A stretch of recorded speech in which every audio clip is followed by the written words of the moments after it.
Juzair Udaipuri. Juzair needs no introduction. He is a veteran Toastmaster who is very presence is enough, I would say, to set the stage on fire.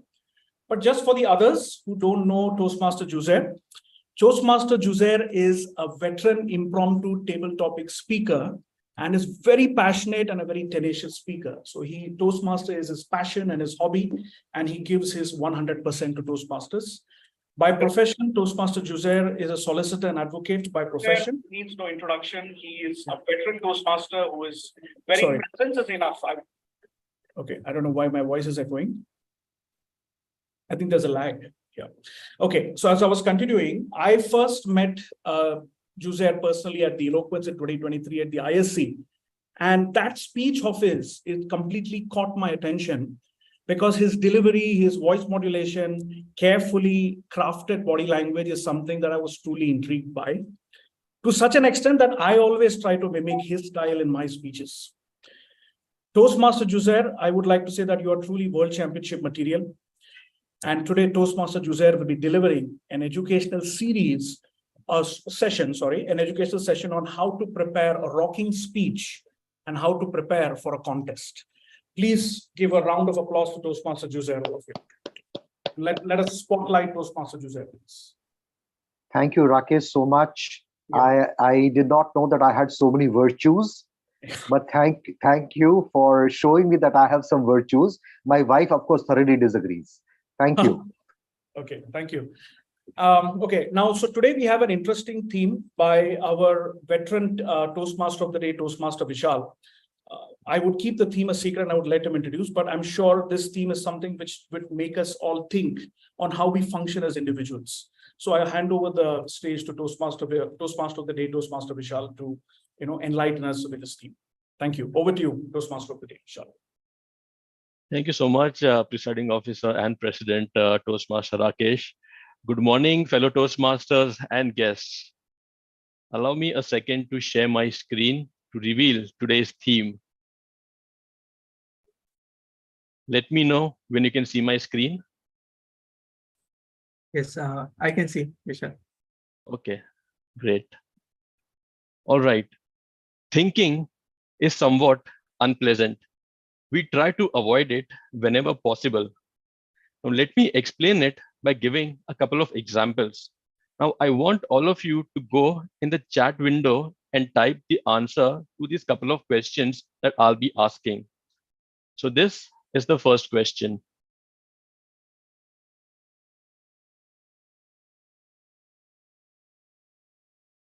How long does it take for the Earth to go around the sun?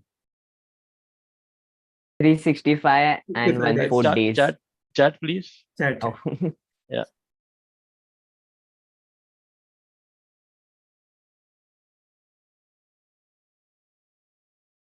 Okay. So I'm seeing someone has mentioned 3,365 days, 365 days, 365.25 days, 1 year. So cool. Looks like everyone's pretty much got this right. So let's go to the next question. Now, let's say you are in the US and you enter a toy shop. You see a toy bat and a toy ball. Together, they cost $1.10. The cost of the bat is $1 more than the cost of the ball. What is the cost of the ball?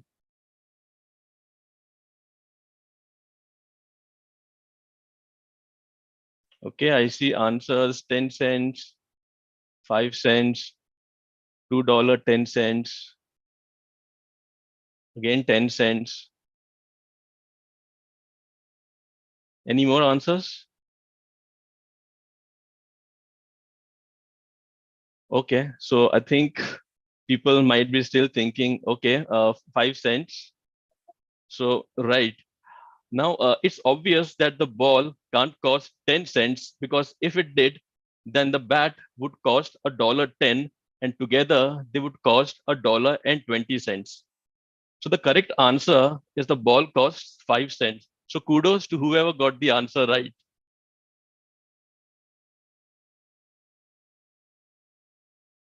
Now, the point is, it's not that the questions are difficult. If you wanted, you could have checked before answering. But this requires thinking. You may just put these things as plain stupidity, and you being smarter can never fall into such traps. But then you'd be fooling yourself. These examples reveal blind spots in all of our thinking due to the fundamental way our brain works. One way of modeling how our brain works is as though there are two systems at work. Psychologists call them system 1 and system 2, but maybe it's good to think of them as characters. Let's call system 1 as Gun and system 2 as Drew. Now, Drew represents your conscious thoughts, the voice in your head. Drew is capable of following instructions, and Drew can also execute a series of steps. Let's take example, and let me ask someone a question. Can I pick Toastmaster Prashant? Yeah, sure, Vishal. Okay. So can you just answer this? What is 5 times 5? Yeah, 25. Okay. And what would be 13 times 17? So no, And you sir. can't use a calculator.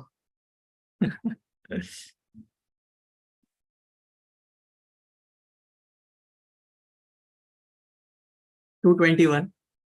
Yes, exactly right.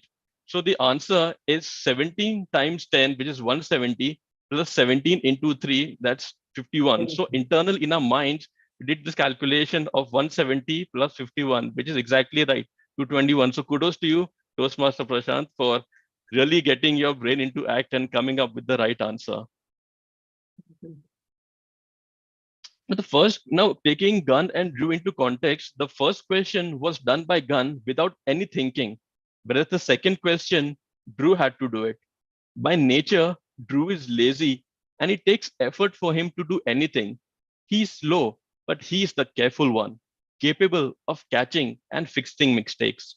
On the other hand, Gun is incredibly quick, and he needs to be because he's coping up with loads of information coming through your senses. He picks the relevant bits and discards the rest, which is most of it.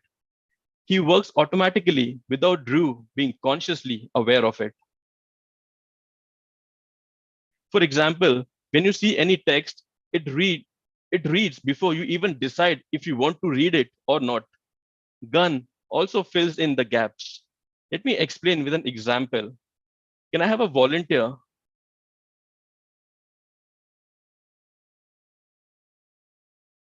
I'll go. Okay, Toastmaster Rakesh. Yeah. So what does this read?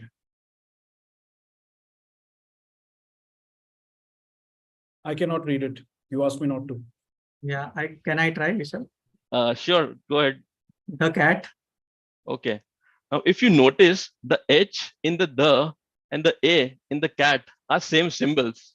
But you had no trouble reading it because Gun made the correct and automatic assumption. One So question. although Can you go to the previous slide before this? this one, Before this, do not read this message. yes. So the context of this was Yeah. like when you see any text in front of you without even knowing, you just read it because it's just there in front of you. So I thought it was a trick question because Okay, we moved the slide up. You couldn't read, so that's why I did Sure. not. Yeah. sure. Yes. But yeah, I mean, good, fair point to you as well. So, anyways, coming back to where we left. So, although Drew is unaware what Gun is doing, it's Gun's perception that becomes the basis of your conscious thoughts. You can think of it like each of these characters is related to your main memory structures. Now, Gun's automatic response is made possible by long-term memory and library experiences you have built up over the time. In contrast, Drew exists entirely within working memory and he's capable of holding only 4 to 5 things in mind at a time.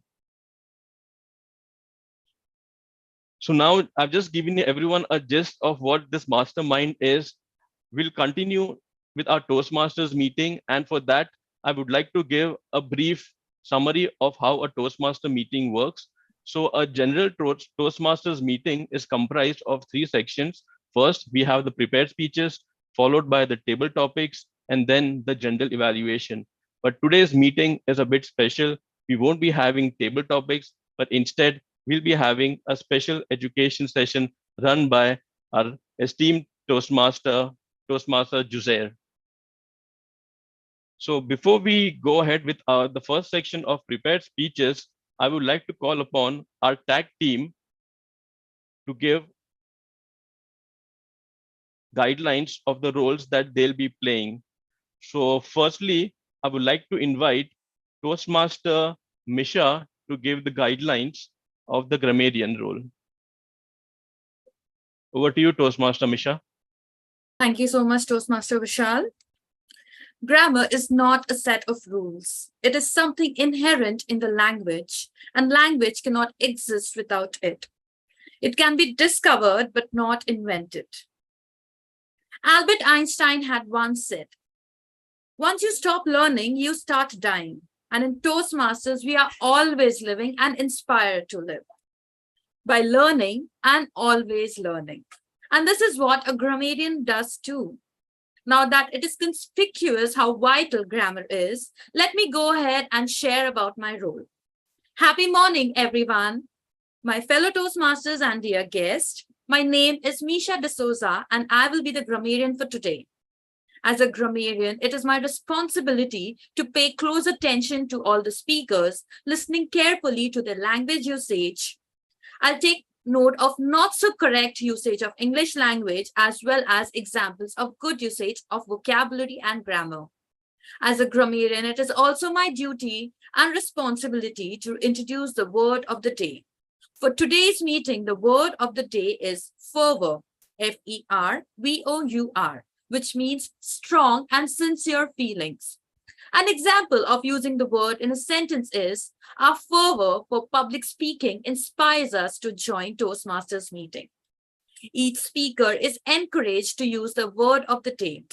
Whenever any speaker on the stage uses the word of the day in the right context, I would request the audience to snap their fingers twice as a mark of appreciation, or give a silent thumbs up, or show a silent thumbs up on the screen.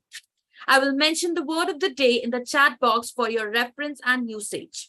I will give the word of the day report and the grammatical usage report when called upon by the general evaluator at the end of the meeting. Over to you, Toastmaster Vishal. Thank you so much, Toastmaster Misha, for the wonderful grammarian guidelines.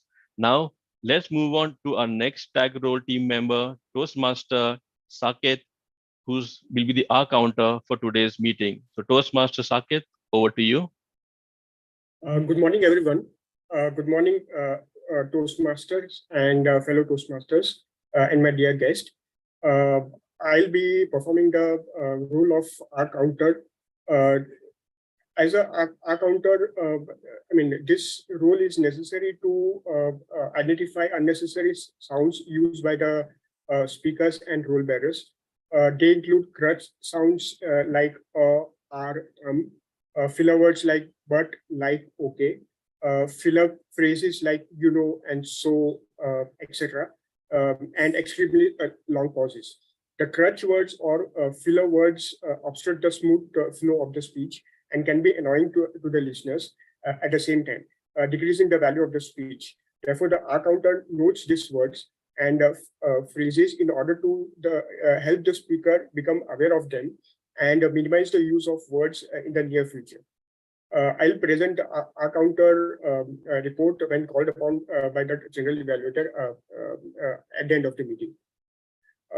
So that's about it. Thank you. Thank you, Toastmaster Saket, for the R counter guidelines. Now we'll move to the last but the most important tag team player, the timer, and Toastmaster Harit will give the guidelines of his role. Over to you, Toastmaster Harit. Thank you, Toastmaster Deepak. Good morning, everyone, fellow Toastmaster and guest. As a timer, I'll be timing all the speeches and the evaluations. I'll also alert each speaker of the remaining time left through color cards. Icebreaker speeches should be 4 to 6 minutes long. At the 4-minute mark, I'll be raising the green card. At 5-minute mark, I'll be raising the yellow card. At the 6-minute card, I'll be raising the red card. For prepared speeches, the timing would be 5 to 7 minutes. I'll be raising the green card at 5 minutes. I'll be raising the yellow card at 6 minutes and the red card at 7 minutes. The speech evaluation should be done between 2 to 3 minutes. So I'll be raising a green card at 2 minutes, a yellow at 2:30, and a red card at 3 minutes. Thank you, Toastmaster Deepak. Thank you, Toastmaster Harit. Actually, I'm Toastmaster Vishal, but that's okay. I'm really sorry about that. Yeah, no worries at all. All right. So now that we're done with the guidelines of the tag team, let's kick off our first session, which is that of prepared speeches. Today, we have 2 prepared speeches. First one is the icebreaker by Toastmaster Swapnali. For that, I would like to invite evaluator Toastmaster Arbaz to give the speech guidelines. Over to you, Hello, Toastmaster everyone. Arbaz. Yeah. Am I visible and audible? Yes. So good morning to one and all present over here. Today's theme is mastermind. It has got something to do with the functioning of the mind. The best thing that we can do with our mind is to come up with right decisions at right time with a fervor. So today my speaker, who's going to attempt her level 1 P1 speech, which is famously known as the icebreaker speech, will be delving into the deeper insights of how to take decisions and working towards making them right. So with a thunderous round of applause, I would like to wish her all the very best for our first speech. Before she is starting with her speech, I would like to request the timer to note the timing guideline for the speech, which is about 4 to 6 minutes. Thank you, Toastmaster Arbaz. Over to you. Yes.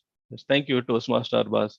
So Toastmaster Swapnali, take decisions and work towards making them right. Take decisions and work towards making them right. Toastmaster Swapnali, the stage is all yours. Thank you for the great introduction. So take decisions and work towards making them right. There is a famous quote by Mr. Ratan Tata. I don't believe in taking the right decision. I take decisions and make them right. I recently got a chance to be inspired by this quote. Hello, dear fellow Toastmasters and guests. Let me introduce myself. I'm Swapnali, computer engineer by education and IT professional by career. On personal front, mother of 2 kids, a wife, daughter, sister, playing all sorts of roles that any typical Indian woman play. The story that I'm going to share today is in relation with one of the biggest career-related decision or risk that I took recently. Sort of total 17 years of career that I hold. For last 12 years, I'd been working in a single company and on a single project and was at verge of my comfort zone. Work that I was enjoying, decent salary hikes, promotions, flexible work hours, and most importantly, the highest regard that I used to feel getting treated with. I had it all. And hence, never in my dreams had I thought about changing the job, as there was no good reason for doing so. Then suddenly comes this great resignation era in IT industry around year 2022, where everyone who was competent enough in their respective area was banging multiple offers. So it was just difficult not to get carried away by this trend. Not necessarily with the intention of changing the job, but just to reevaluate yourself to see where you stand in the current market situation. So I entered the process by updating my resume on job portals with very low intentions, however, to actually give it a go. And hence also kept on differing opportunities. But then there comes an opportunity from a company that I had always aspired for, especially during my younger days. A company that is known for its employee culture and values, and gets looked upon with very high regards in financial and IT industry. And it was none other than JP Morgan. So I went for the process, appeared for multiple rounds of interviews, and at the end, managed to bang an offer to my disbelief. But the real testimonial was just going to begin from here, because now I had an extremely difficult choice to make. At one side, there was comfort, familiar set of people, established support system, work-life balance. I was reaping the fruits of the hard work that I had put into for more than a decade in this company and on this project. And to summarize, I had a very smooth and habitual ride. And at the other side, a whole bunch of completely unknown things. So it was not going to be an easy decision. I kept on thinking throughout next several days and nights, evaluated a lot of factors, had discussions with family and friends, but the decision-making process was not really going anywhere. I then reminded myself about this saying by Mr. Ratan Tata and decided to follow my heart, convince myself that whatever be the outcome of this decision that I take, I'll take a full accountability and will have no regrets. So finally made the most unexpected decision of taking a risk and starting off a new career in a company that I had once dreamed of. The day then arrived to embark upon a new journey. I joined a new office. I still remember when I entered the office, I was overwhelmed by the grand and the lavish infrastructure, general appearance of the people, the professionalism and the confidence with which they were conducting themselves. It was very different to my previous workplace. That moment, I knew that this is something else that I've entered. Although it made me a bit nervous, I assured myself that this will only help me become a better version of myself in long run. After that, once I started with the regular work, there were a lot of ups and downs. There were challenges in terms of adjusting in new work, navigating through information, understanding the product and technologies involved with little or no help around. There also came a lot of moments when I started doubting if the decision that I had taken was right in first place. All these difficulties that I'm facing, are they even worth it? I mean, I used to be really a key person in my previous place, and here it's the same me, but feeling so directionless and helpless. There was also an important life lesson that value of the same thing or the same person changes depending on the situation and surrounding. So amid all this doubt and regret, I kept on remembering the quote that had inspired me to take this decision in first place. And that gave me a positive outlook again to keep going and work even harder towards proving the decision right someday. And thereafter, things slowly started turning better, and they continue to be better each passing day till date. So the message that I would like to give from my speech is we come across situations wherein we have to make a difficult choice. We have to make some difficult decisions. So rather than thinking too much about whether it will turn to be a right decision or a wrong decision, trust your instincts, do an optimal evaluation, and repeat to yourself that I'll take full accountability of the consequences for the choice that I make without keeping any regrets, and then surrender yourself in making that decision right. So on that note, I would like to end my speech. Thank you, and back to you, Vishal. Thank you so much, Toastmaster Swapnali. That was a wonderful icebreaker speech, extremely inspiring. As Toastmaster traditional, let us all give a standing ovation to Toastmaster Swapnali for giving an icebreaker speech. Thank you so much, everyone. All right. So now let's move on to our next speaker, Toastmaster Rakesh. And for that, I would like to call upon his evaluator, Madam Toastmaster Sudha.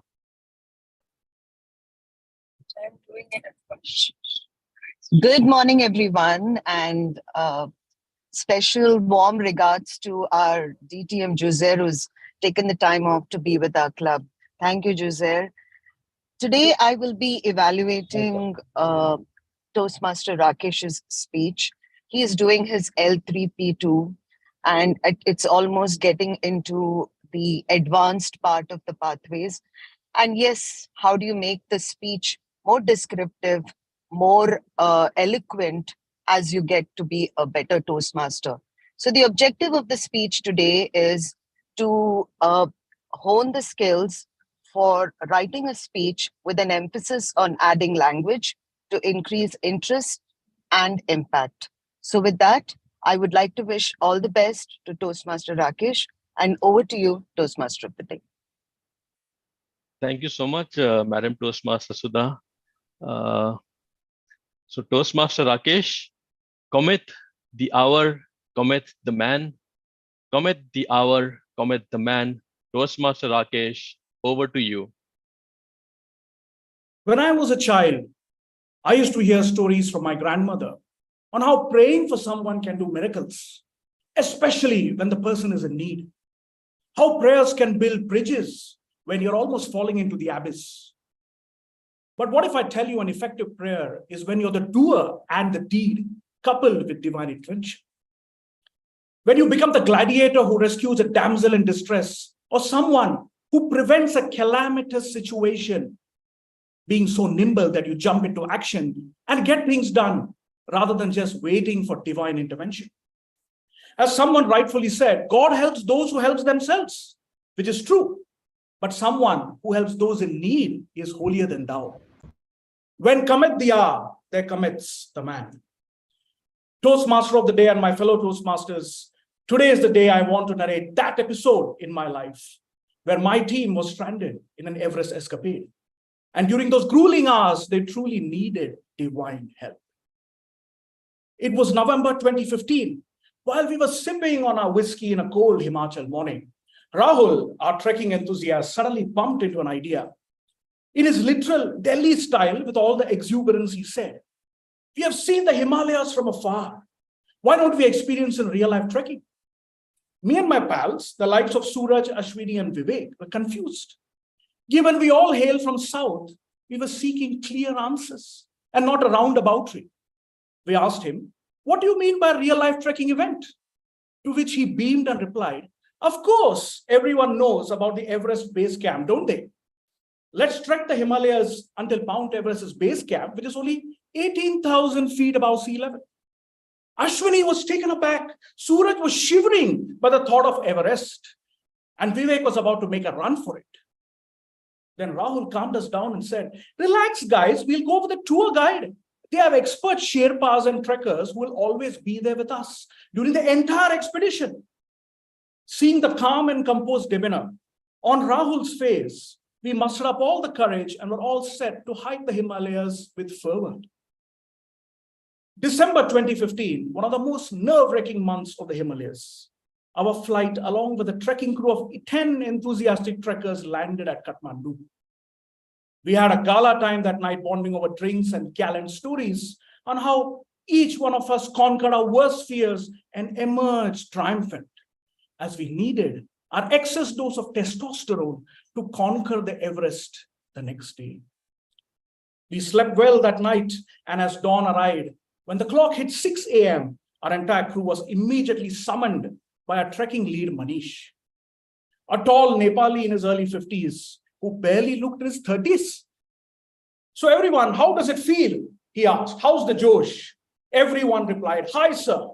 But I knew in our camp, the Josh was too low. It was a 12-day long expedition covering a distance of 130 kilometers both ways. The first 2 days, we covered 30 kilometers with ease, as both the weather and the terrain were easy to navigate. Then it was day 3, the weather started to behave like Mount Everest. Cold winds blowing with such powerful speeds that it numbed our feet and hands. And indeed, most of us developed cold feet in the literal sense. We had to stop as we couldn't continue. The Sherpas laid tents for us to rest, and around the bonfire, we were soaking in the warmth. But 5 members already suffered a frostbite and couldn't continue the journey anymore.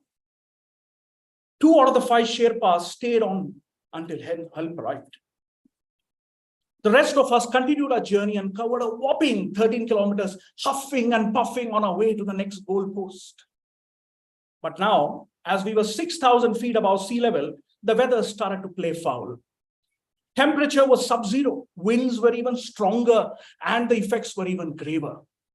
3 more men down with a frostbite. 1 suffered a heart attack and had to be attended to immediately. 2 Sherpas had to disembark as these men needed immediate attention. Sadly, the trekker with a heart attack didn't make it. Now it was down to the wire. 4 more days to go, and it was just us 4 friends, Rahul, Vivek, Ashwini, and I, who had to cover 20 kilometers to reach the base camp, with only 1 Sherpa and a medic to help us. Ashwini was shivering, not because of cold, but with fear. The others wanted to disembark immediately. Only Rahul and I had the courage to reach the base camp. I took it on to me, motivated the others that we had reached this far and can't give up now. Once we reach the base camp, it's easy. Climbing down is not a hassle, I told them. My friends listened as we began our journey on day 5 and 6, as with sheer determination, we conquered 15 kilometers. And then it was the 7th day, the D-Day. We were at 17,000 feet, temperatures at minus 15 degrees Celsius. Our nerves were frozen. The sun was shining bright, but to no avail, as we couldn't feel the warmth at all. We had to keep going. Suddenly, Ashwini and Vivek passed out. Rahul was gasping for breath, and only I was in my senses. I looked up, prayed hard for help to arrive, but no help came. As my eyes closed, I was transported into a different realm, where I was face to face with the Almighty. I asked God, is this the end of the line for us? We prayed hard. When will divine help come? To which the higher power replied, this is your moment, my son. You be the hero of your story. Believe in yourself. Cometh the hour, cometh the man. I knew God had my back, but was waiting for me to make the first move. And my soul was immediately transported back into my body. My eyes opened. I was as energetic as a 20-year-old. The cold had no effect on me. I picked up Ashwini on my shoulder, dragged Vivek and Rahul as we climbed 1,000 feet in just 2 hours. And on the base camp, we collapsed. Help had arrived as Manish, the trekking lead, got his entire crew to fly us back down to Kathmandu. The next day, as we woke up in the hospital, Manish was beside me by my bed. He asked, how was it? I could see that bright light shining behind him. I knew it was God who was testing my resilience. I said, it was a moment when I conquered the insurmountable. To which Manish smiled and asked, do you still believe in God? And I said, cometh the hour, cometh the man. Over to you, Toastmaster of the day. Wow, Toastmaster Rakesh, that was such a nerve-wracking speech. I almost felt that I'm along with you in that Mount Everest journey. I've only been to like Leh Ladakh side, never really explored Mount Everest, but this experience giving me some visions in my head to kind of think what to expect at that particular level. But really good speech. All right. So now that we've done with both our speeches, I would like to call upon our timer to give the timing report on the 2 prepared speeches. So Toastmaster Harit, if you can let us know. Sure. Thank you, Toastmaster Vishal. So both of them have qualified. Swapnali took 5 minutes and 30 seconds for icebreaker, and Rakesh took 7 minutes and 20 seconds for the prepared speech. Okay. That's great. Great to know both our speakers have qualified. So is it possible that we can launch polls now that everyone's pretty much, yeah, okay, great. Yes, sure. So Vishal. let's have the polls for our 2 prepared speeches. I am launching the polls. Please vote.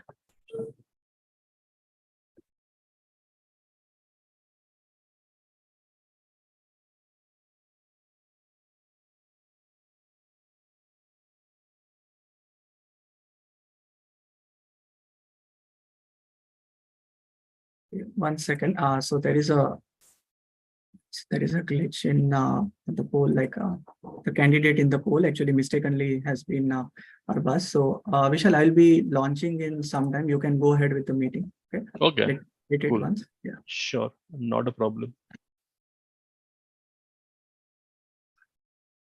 So let's continue with the theme. And I'm just going to share my screen again. Let me know when it's visible.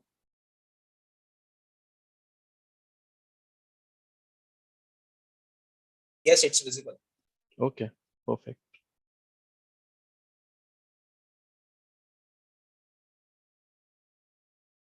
So now coming back to our theme of mastermind, one of the best known things about psychology is that our capacity to hold and manipulate information is incredibly limited. For example, how many of you receive OTP passwords in a day, and having to remember the 6-digit OTP passwords? It's really good these days that they have really automated that thing wherein you just have to tap one key and it automatically types for you But just imagine if you had to really remember those 6-digit OTP passwords like 20 times in a day, you would have to make an effort to remember it. But let's say I give you a number to remember. Now this might take up most of your working memory just to remember it.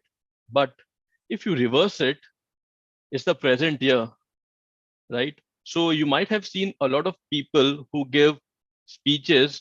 When they give speeches, they go to go to the hall where they are supposed to give a speech, and they try to uh, match their content with some of the objects which are there, so that when they see that object, they're able to recall what they have to speak next. So that's part of recalling the memory. Also, another good example that you all might remember in school, that we were made to remember the rainbow color by an acronym called VIBGYOR, right? Now, this process of grouping according to your knowledge is called chunking. And you can hold 4 to 5 chunks in the working memory at a time. So larger the chunk, the more information you can manipulate at one time. Learning is then storing more chunks of relevant information in the long-term memory, essentially passing off tasks from Drew to Gun. But in order for this to happen, Drew has to engage with the information actively and effortfully, often multiple times. For example, when you were first learning how to tie your shoelace, you probably recited a rhyme to help you what to do next, using up all your working memory in the process. But after doing it over and over and over again, it gradually became automatic. That is, Drew doesn't have to think about it anymore because Guns got it. Musicians and athletes refer to this as muscle memory.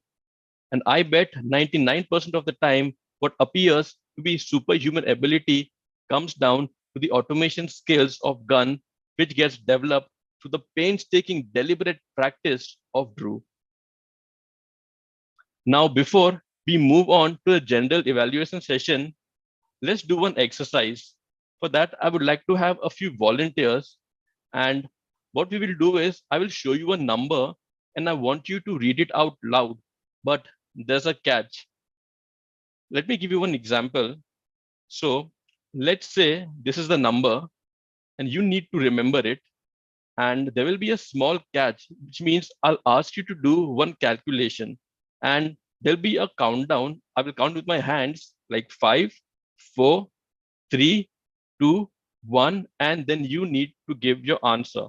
So let's say in this particular example, this is the number and you need to add 1 to it, but in your mind, and then you have to give that answer out.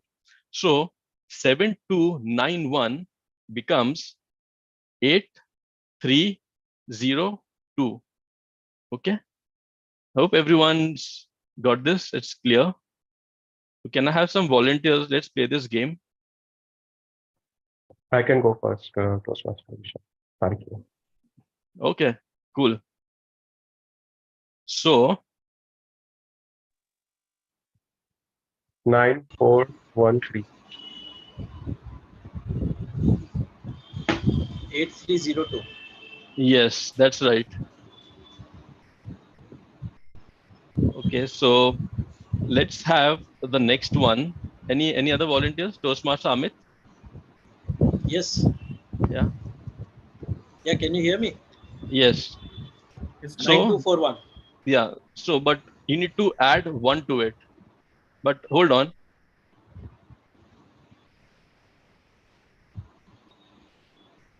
Go now. 9242. It's 0352. How come? Sorry, I don't understand. So you have to add. Oh, sorry, hang on. Yeah, you have to add 1 to it, right? So it becomes 9 becomes like next it is 0, then 3, 5, 2.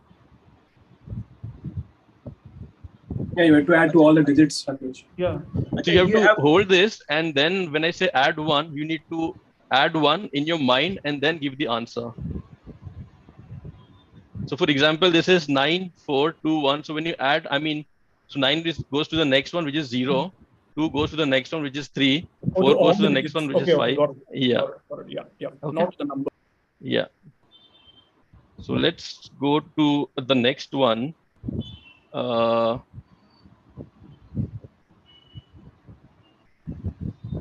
Anyone would like to go for this? I can go, Toastmaster Vishal. But hang on, that's the catch. Here's the catch. Add 1 to it. 8 4. Go. 8 4 3 5 1. It's actually 8 4 3 5 9.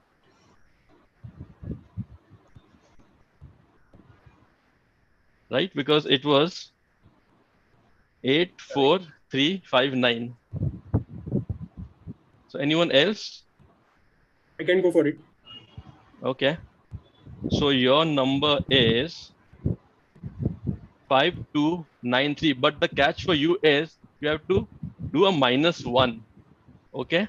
So 5 4 3 2 1. Say. 4182. Absolutely correct.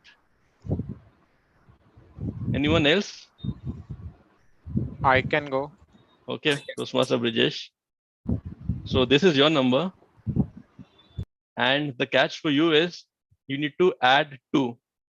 So just hold.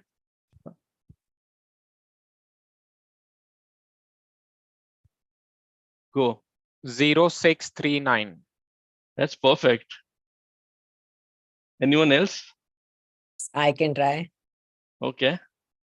So your number is this. And the catch for you is need to add 3.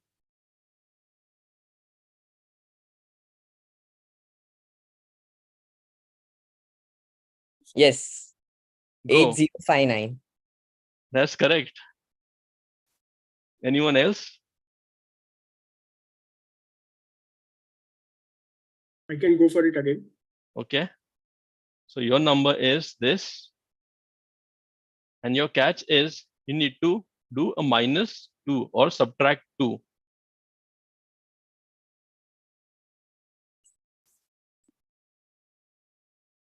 Go. 2607. Perfect. So I think everyone's getting really good in this. So now, how's the experience? Now, just to add and subtract these, just by doing this add and subtract tasks, we are like, it's actually strenuous for system 2, which is Drew. However, most of our daily life is a stroll for Drew, with most of the tasks handled automatically by Gun. Now, as long as we love spending our time lounging around, our brain spends most of the time doing the mental equivalent. So I hope everyone is able to kind of get how the mind is like, sort of working out now. And one of the really good exercise for the mind is playing chess, because then you're not only just playing your one move, you're also thinking about multiple moves that your partner might make. So it's a really great mental exercise. So with this, let's move on to our next section, which is of the general evaluation. And for that, I would like to hand it over to our very own Toastmaster Brijesh. Over to you. Thank you, Toastmaster of the Day, Toastmaster Vishal, for a very wonderful session. Everyone, the key to learning is feedback. It is nearly impossible to learn anything without it. I generally follow this principle. A very good morning, everyone. I am your general evaluator, and this is one of the best parts about Toastmasters meeting, because everyone receives a feedback on how the meeting went. As a general evaluator, I have 3 duties to perform. First, call the speech evaluator to give feedback to our prepared speakers. Second, call the tag team to share their report. And third, finally, I'll provide my comments on how the meeting went and what are the improvements we can make so that we can become a better version of ourselves.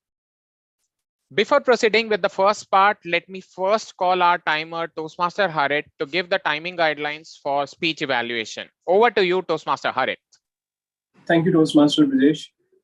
So the timing guidelines for speech evaluations are 2 to 3 minutes. So I'll be showing a green card at the end of 2 minutes, a yellow at 2 minutes 30 seconds, and a red card at 3 minutes. There is a grace period of 30 seconds at the end of it. Thank you, Toastmaster Harith, for sharing the timing guidelines. Now let's move to the evaluation.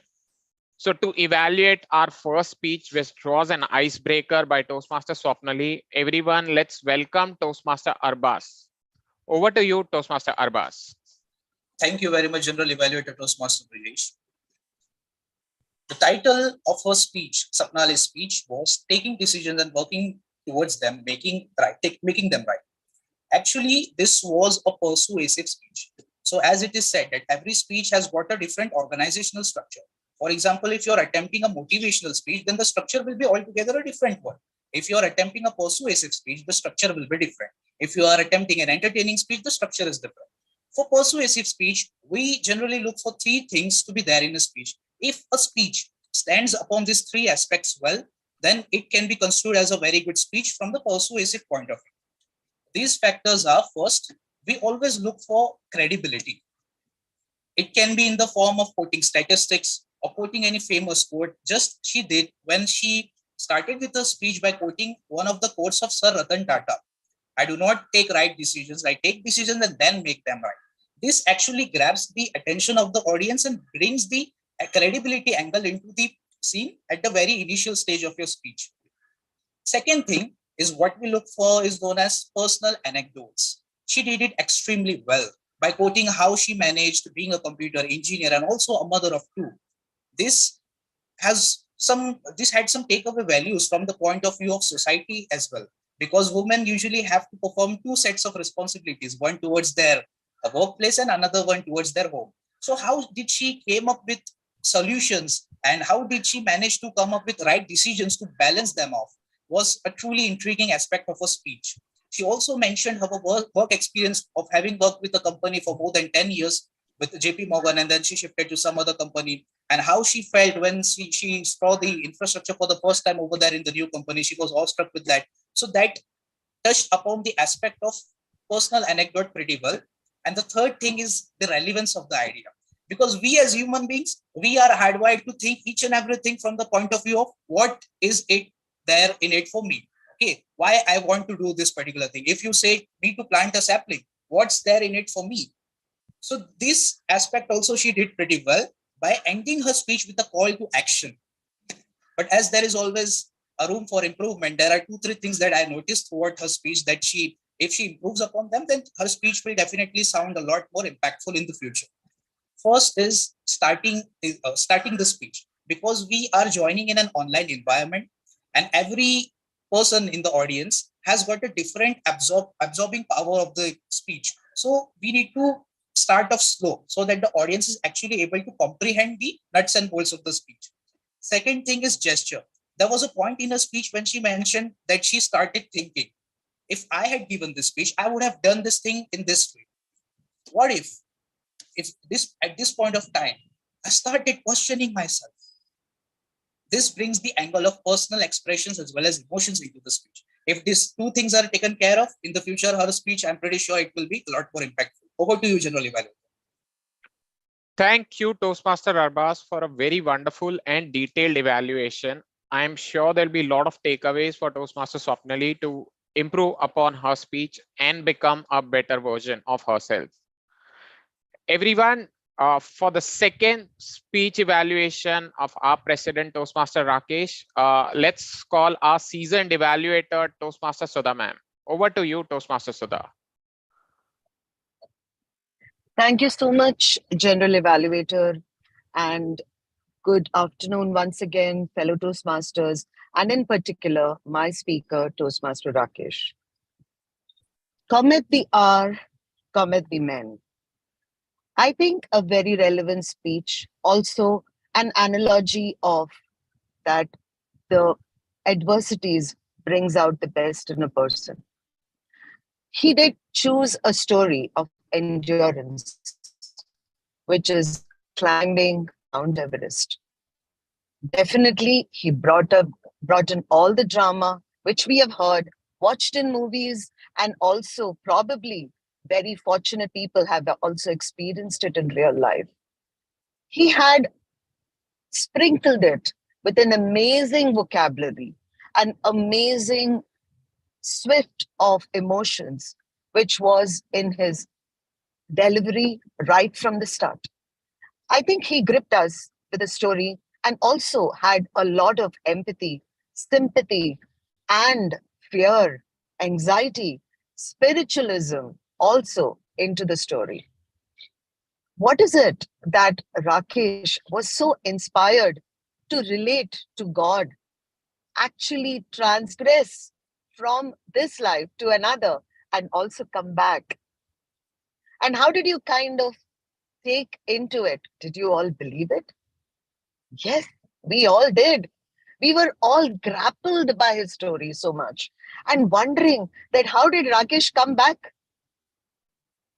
So I think 100% kudos to this speech which you delivered today, and all the elements of the purpose and the objectives of the speech was met. Congratulations for that. I think you definitely gave a lot of insights into how a speech writing can be done with using the right adjectives. That is what is the describing word. Now, if I had to really get into the aspect of giving you any critical feedback, it would be definitely one where words are words, emotions are emotions. When we words with an emotion, it kind of gets a little bit more impactful. I feel there was a story, there were emotions. You were going into the delivery of the words so fast that we didn't have a pause to take in the emotions. Probably you should have halted at certain places. There was an emotion to show your anxiety, but you also didn't leave any room for the audience to probably take it in as well. Maybe with a little pause, maybe with a little bit more of trying to get the feedback from the members, see how your speech is going, and also add an impromptu part at that point would have made the speech a little better. I think you have it all to make it to a TEDx speaker or maybe even the next district champion. With that, I wish you all the very best. Keep going, keep running with fervor. All the best. Thank you. Thank you, Toastmaster Sudha, for a very detailed evaluation. And I'm sure everyone like me would be thinking that the drew part of our brain, is very active when we have Toastmaster Rakesh delivering a speech and we have Toastmaster Sudha evaluating that speech. And I'll take away certain things so that the gun part of my brain can then start, delivering the same speeches and the same evaluations. Next, fellow Toastmasters, we'll move on to the tag team report. So let me first call our timer, Toastmaster Harit, for sharing the timer report for speech evaluations. Over to you, Toastmaster Harit. Thank you, Toastmaster Vijesh. So Arbaz qualifies. He took 3 minutes, 11 seconds. And Sudha ma'am took 3 minutes, 40 seconds, including all the thanking notes. So I will just open it for discussion of the club. Okay. Thank you, Toastmaster Harit, for a wonderful timing report. Next, we move on to our R counter for today, Toastmaster Saket. Over to you, Toastmaster Saket. Hello, everyone. So I'm here to give the R counter report. Vishal sir gave, he didn't qualify for the speech because he used R words for 2 times and filler words for 3 times. Swapnali also didn't qualify for the speech. She used R words for about 7 times. Rakesh did qualify for the speech. He used only 1 time R words. general evaluator Brijesh didn't qualify for the speech. He used 5 times out words and 1 time repeat words. Arbaz qualified for the speech. He used only 2 times out words and repeat words only 1 time. Harit did not qualify for the speech. He used words for 3 times and crutch words for 2 times. And Sudha ma'am did qualify for the speech, and she used words for 4 times. Thank you.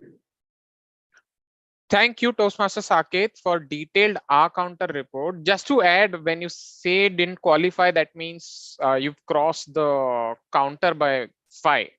That's how you put it, as didn't qualify. So while I'll give my general feedback afterwards, fellow Toastmasters, as a principle, we generally use 5 as the limiting criteria. Then we go for 5+, while it doesn't decide whether you qualify or not qualify for evaluations, but you can just take it as a feedback that you need to improve upon those aspects. Thank you, Toastmaster Saket, for a detailed R counter evaluation. Next, we move on to our grammarian for today, Toastmaster Misha. Over to you, Toastmaster Misha. Thank you so much, Toastmaster Brajesh. We have had excellent speeches and great speakers and beautiful and very comprehensive evaluations. To be very honest, I did not have much to evaluate as a grammarian. I would like to applaud Arbaz and Sudha ma'am for using the word of the day. Sadly, it was used by only 2. I hope more people use it more times, more frequently. It is our forward to learn and get better, to improve ourselves, which will help us become better versions of ourselves. So that forward will help us to learn, and learning will come from using the words more. Moving on, I would like to talk about some good words which... Toastmaster Misha, you are on mute. I'm extremely sorry. I'm so sorry. Thank you so much. Yeah.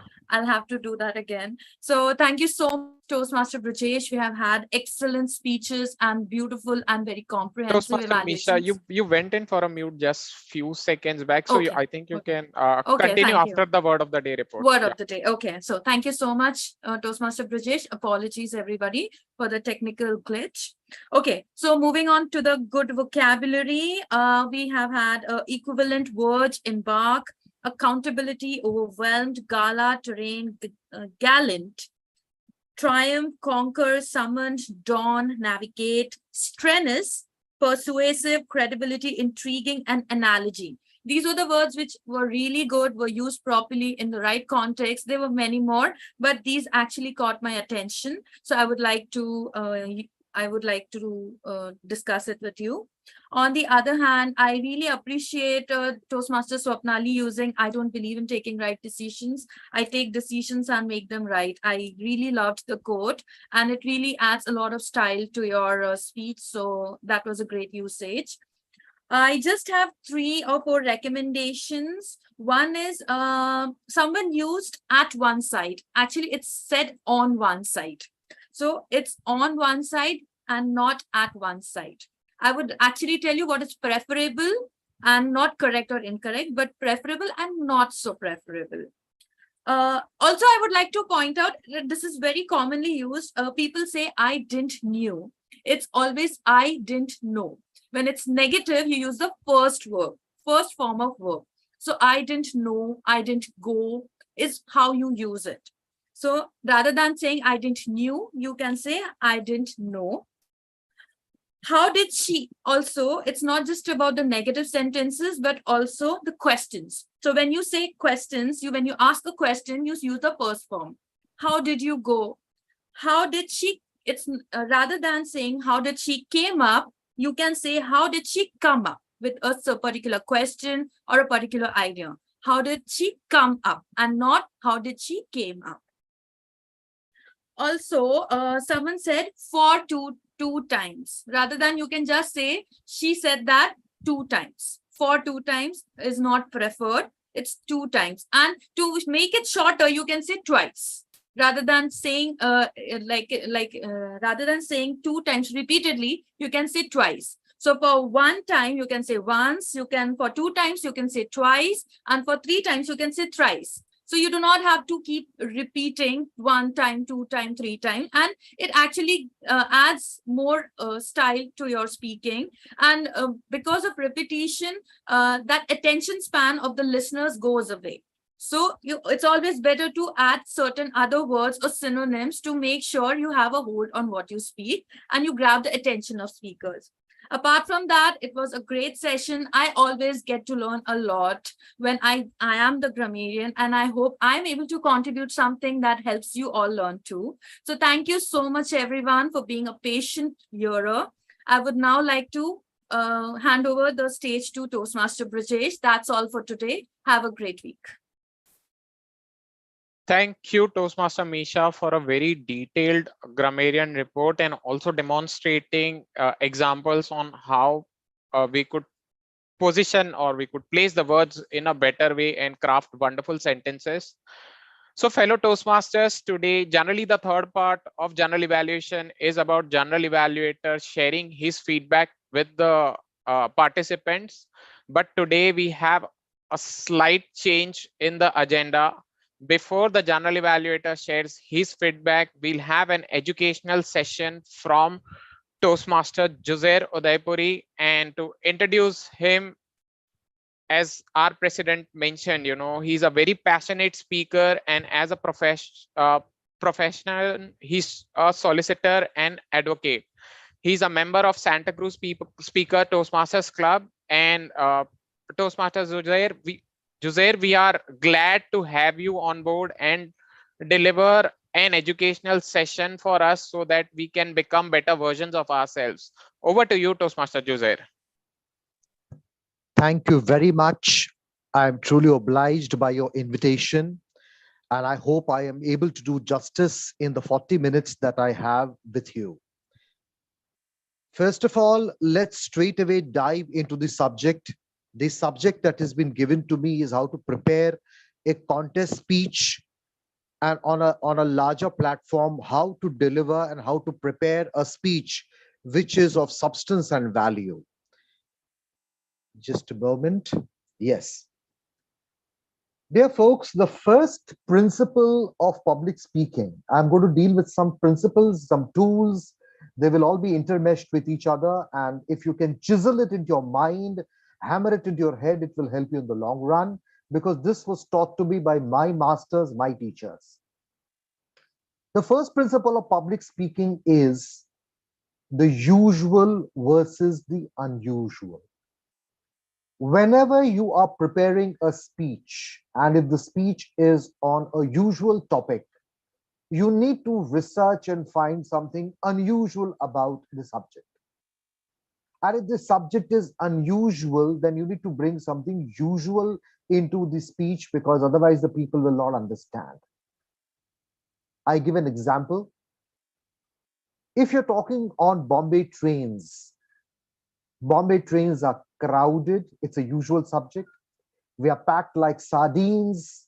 The platforms are dirty. The people spit. We smell each other's sweat as perfume. Tickets are not available. There are long queues. And everything that is possible about the Bombay trains, that they run on time, they carry probably a couple of million passengers per day, is true. But this is all usual stuff. Everybody knows this. Therefore, if you want to add something unusual to your subject of Bombay trains, you will have to research the topic. And your research can extend to probably how a man and a woman who met on the Bombay trains fell in love with each other and forever lived happily, having a family and living a wonderful years of togetherness. The other example could be that there was a man, a friend known to me, who got some tips on the stock market because he was traveling in the Bombay locals. And those tips on the stock market, the particular scripts that he got, converted him into a multi-billionaire. And from a small flat in Virar, he shifted to Cuff Parade. He shifted to one of the Tony areas of Bombay. This kind of stories will make your speech interesting. Otherwise, giving facts and data on a topic which is usual will not really get you anywhere. On the other hand, on the other side of the spectrum, you have the unusual subject. Assuming you are given a topic, speak about, let's say, black holes, quasars in outer space. Then we are not astrophysicists, we are not scientists. Even the engineers who are there sitting and listening to me are not experts in this line. So, what are you going to talk about black holes and quasars where your knowledge on the subject is so limited? So, therefore, you need to bring something common, something usual on this subject called black holes and quasars. Like, for instance, you can say that black holes are nothing but the fears of our own life. Very easy to relate black holes to the fears of our lives. Or the Indians, they butchered the British in the black hole of Calcutta. 300 Britishers perished, and that is what brought the Battle of Plassey on India's shores, where Lord Clive beat Indians to pulp. Now, this is a historical data, but it brings in relativity, it brings relationship to the concept of black hole. Quasars. You know nothing about quasars, but quasars are lights in the night sky. Oh, I have my girlfriend who's a light in my life. So you relate quasar to your girlfriend, something that is a commonality, something that brings light to the speech, though you know nothing about it. So therefore, the first principle is usual to unusual and unusual to usual. The second thing that you need to do is whenever you're preparing a contest speech, and this is just not for a contest speech, even our club speeches, if they are good speakers in the club, becomes a contest speech because we have our prizes which are given away even at the club level. So what do? You prepare, prepare, prepare, prepare. You write down your speech at least a fortnight, a month in advance. When I had to deliver this educational talk to you, I had prepared this educational talk the moment Rakesh gave me an invite, even though I'm otherwise very pretty easy and pretty well up on this subject of how to prepare a contest speech. But preparation is a sine qua non to a good delivery. Otherwise, what happens if you're not prepared? You are not only underconfident yourself, you're wasting valuable time of the audience. That needs to be a capital offense. You need to be hanged for it. And it's a little strong, but then the point is driven home. You need to prepare because otherwise you're wasting everybody's time.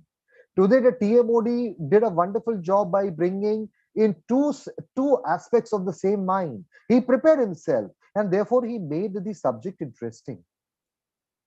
Therefore, preparation is a sine qua non, indispensable when it comes to a contest speech at the club level or even at the district level. And give your speech time. I have had members in Toastmasters who tell me that my speech is not ready, but don't you worry, tomorrow I'll deliver a very good speech. I'll work on the speech overnight. Zilch. Rubbish. The speech cannot be prepared overnight. A speech is a piece of cake. It requires to be ovened. It requires to be baked. It requires fire. Unless your speech goes through the fire of repeated preparation, write once, twice, thrice, you go over your material again and again, it will not bake up in the oven of your own mind. It will not become a part of your RNA and DNA. You can't write speeches overnight. You are cheating yourself and you're fooling the listeners. And therefore, when speeches are written overnight, two things happen. The speech is the performance is as an underperformance, and secondly, the audience starts immediately feeling that here is a guy who took up a speech slot, but he has not done justice to the speech slot. And of course, nobody tells you Toastmasters, everybody is very polite. But if you have a blunt guy like me, I will give a private message, darling, your speech is zilch, you better do it again, or you better prepare for your speech next time. This is not done. So therefore, please prepare your speech, do justice to the project that you have taken up. The next aspect is, this is just not only in Toastmasters. Remember, Toastmasters, of course, is just a gym. This is not the end and be all of life. You are not going to be delivering speeches only on the Toastmasters platform. You are going to be taking your skill sets to the world outside.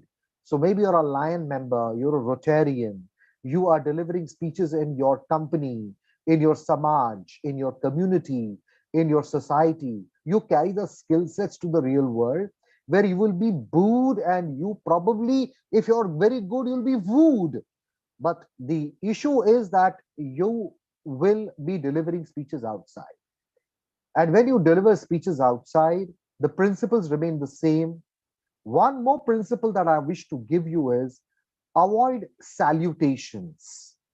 Good morning, Toastmasters. How's the Josh? Well, my Josh is pathetic. It's pits, man. Don't give me this trash. How's the Josh? Good morning, you scream at the top of your voice. How are you? Good morning, lovely.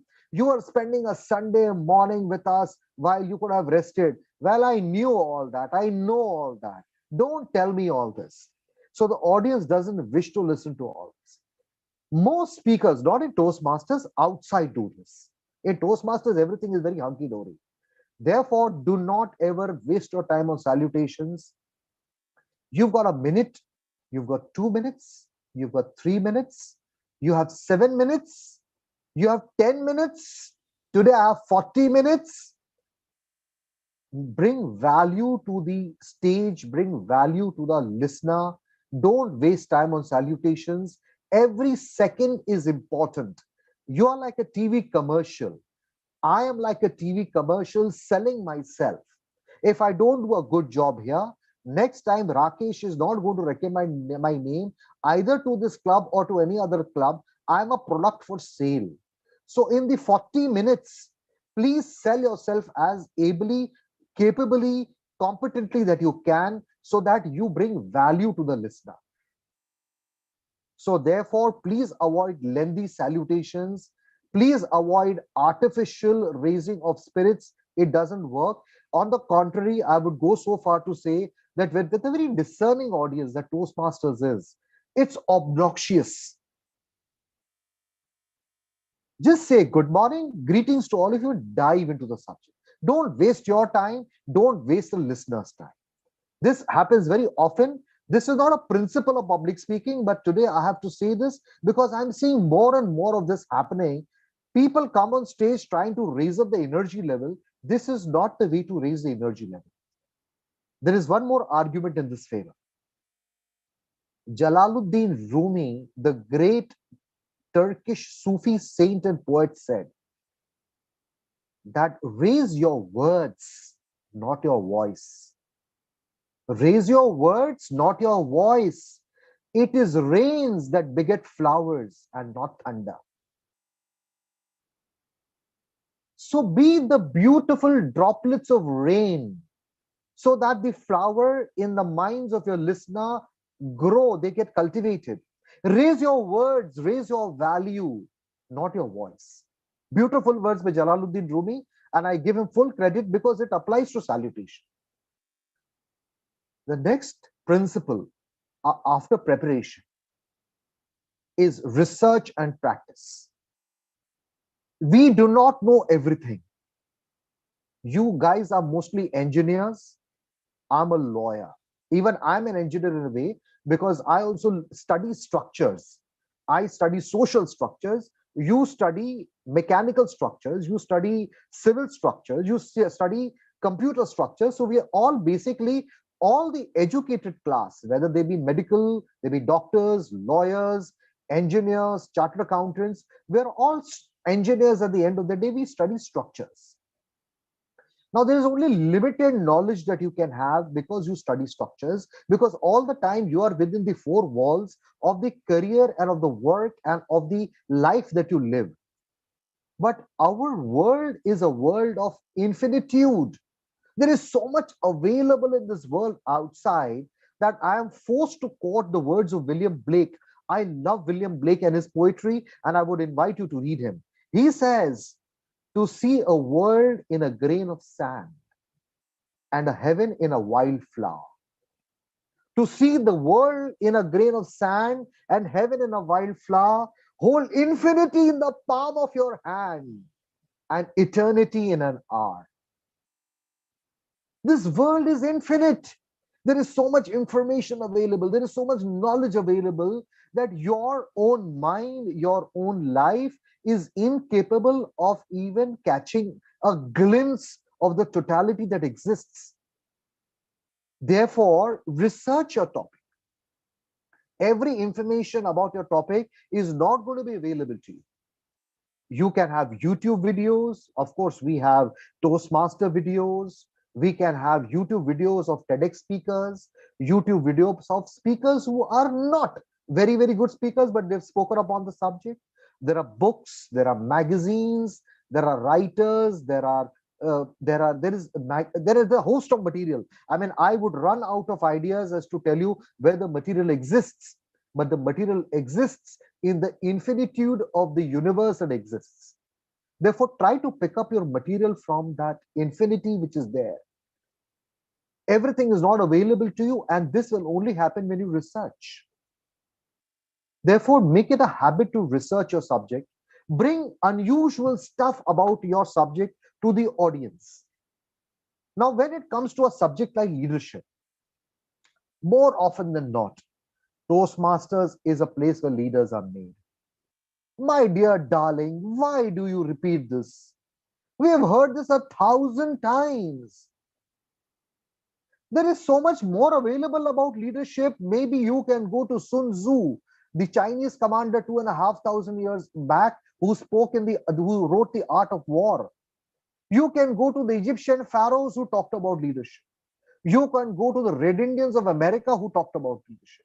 You can go to the Incas and the Aztecs and the Mayas who spoke about leadership. You can go to Chanakya who spoke about leadership. Why do you need to talk about leadership, something which is spoken often on our platforms? Make your subject interesting. Never ever repeat which is available as a common subject, common dicta, common dictum available on the Toastmasters platform or even otherwise. Therefore, it is very important for you to research. And the next thing very important for you to do when you are delivering a contest speech is to practice. Practice before a mirror, practice before your spouse, practice before your kids. They are your best critics. Practice before your microphone. Listen to yourself. When I delivered my Ahmedabad speech in eloquence, I must have practiced it over nothing less than 50 times. Yes, I did not win it only for one reason. The humor factor was missing. Otherwise, I would have clinched it because I had a very heavy subject which I dealt with. And I dealt with the subject of take a punch. It was a very heavy, it was very heavily dealt with. The only reason is that humor was lacking. And that's what I have learned, that humor works. And now I sprinkle a lot of humor when I am delivering a speech because it works. It is said again on humor, very important, that you want to tell the truth, they will hang you. You tell them the truth, they will hang you. Make it humorous and you shall live. So this is the importance of humor in life and even in Toastmasters platform, even otherwise.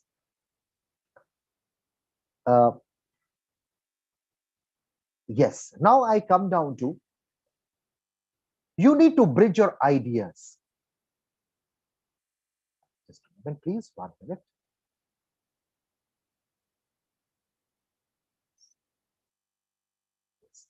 Sorry. How do you remember a speech? How do you write a speech? Your para 1 is one idea, then your paragraph 2 is the other idea, your paragraph 3 is the third idea, your paragraph 4th is the fourth idea, and then 5th you start concluding. How do you connect these parts together? You need to develop a system called bridging. That is either a word or a phrase or an idea that will bridge your part 1 to your part 2 and to your part 3 and to your part 4. Otherwise, what will happen is that on stage, where ideas are flowing like a river in your mind, there is a chance that you will forget. You'll forget your portions of your speech. Remember one more thing, and this happens very commonly. Don't write a speech for 7 minutes. Write a speech for at least 10 to 11 minutes. Because on stage, portions which are not important will get filtered out by your mind automatically. So if your speech runs into 3 pages, which is a 7-minute speech, write at least a 4.5 page speech, which runs into 11 minutes. You get a buffer to wipe off, to clear off certain unimportant areas. See, you've got the best of the best speaking in the club. Even today, your standards of speaking in your club are very good. I found both Swapnali and Rakesh good speakers. It's a good contest between two able speakers. But at the area level and at the division level, at the district level, the level of speaking increases by a factor, exponential factor. You're meeting the best of the best. So when you're meeting the best, you need to prepare on all fronts. You can't be preparing a 7-minute speech. You need to prepare an 11 minutes, 12 minutes, 10-minute speech, and allow your brain to filter out the unessentials. At the same time, you need to bridge various aspects of your speech.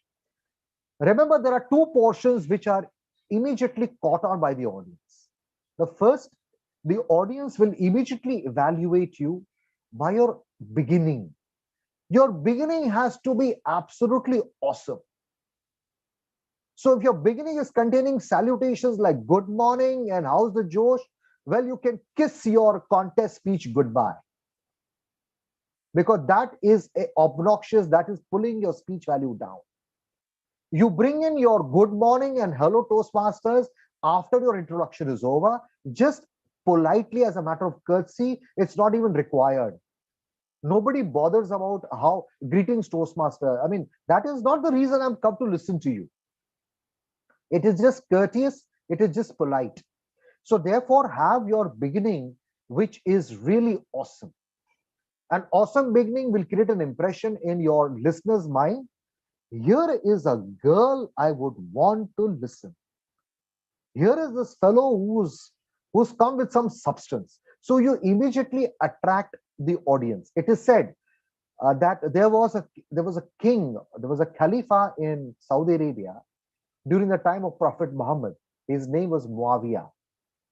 It is said about him that whenever a man would come to meet him, he would make 11 deductions absolutely accurately about the man just by looking at him. Which clan he comes from, which tribe of the clan, what family of the tribe, what standing in the tribe, how many camels he possesses, how many wives he has, whether his personality is a strong one or a mild one, whether he can be exploited to sell more camels.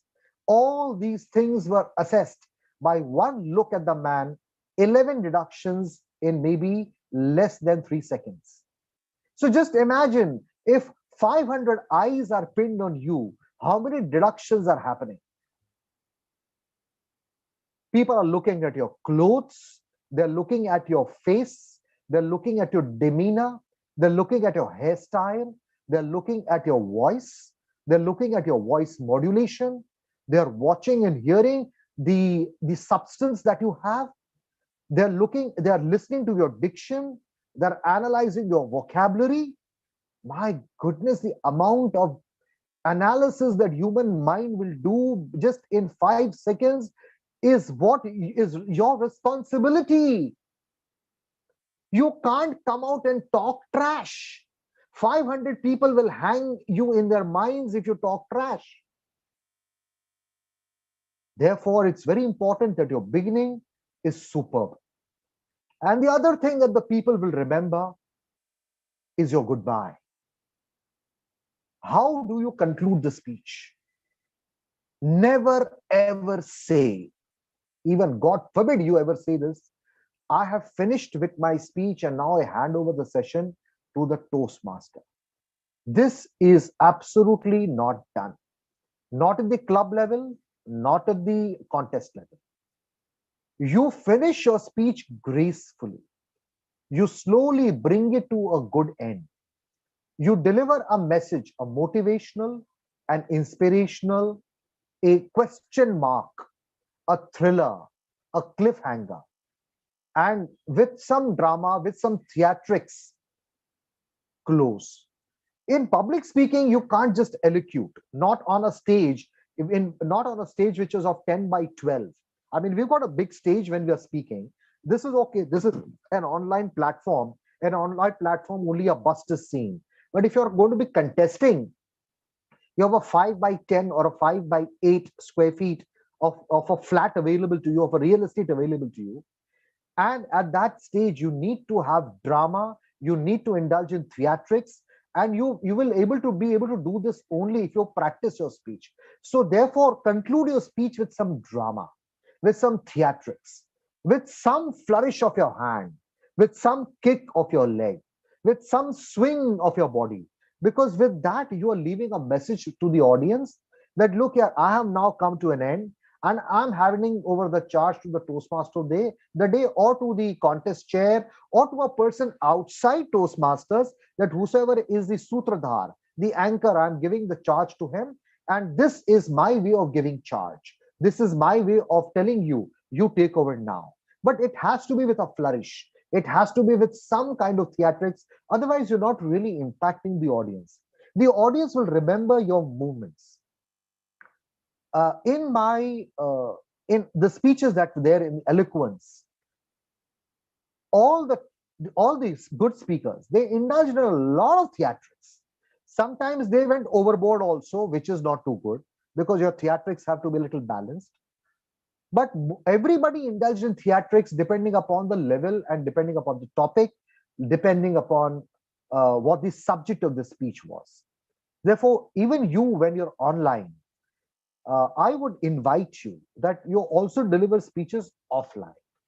Develop the skill of theatrics and drama, because remember, public speaking and drama are sisters, two sides of the same coin.